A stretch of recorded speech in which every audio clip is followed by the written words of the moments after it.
এটি হচ্ছে ভাওলগঞ্জ হাজী আজাহারউদ্দিন উচ্চ বিদ্যালয়। এটি পঞ্চগড় জেলার দেবীগঞ্জ উপজেলার ১ নং চিলাহাটি ইউনিয়নের ভাওলগঞ্জ বাজারের কাছেই অবস্থিত। এই উচ্চ বিদ্যালয়টি ১৯৬৩ সালে স্থাপিত হয়। এই উচ্চ বিদ্যালয়টিতে ষষ্ঠ থেকে দশম শ্রেণী পর্যন্ত পড়ালেখা করা হয়। এই ভাওলগঞ্জ হাজী আজাহারউদ্দিন উচ্চ বিদ্যালয়টিতে ২টি বিভাগ রয়েছে, মানবিক এবং বিজ্ঞান বিভাগ। উচ্চ বিদ্যালয়টিতে মেয়েদের জন্য আলাদা কমন রুমের ব্যবস্থা রয়েছে।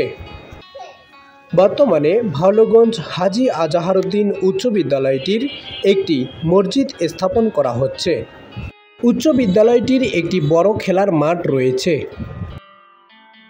এই উচ্চ বিদ্যালয়টি পঞ্চগড় থেকে ৩০ কিলোমিটার এবং দেবীগঞ্জ থেকে ১৭ কিলোমিটার দূরে অবস্থিত।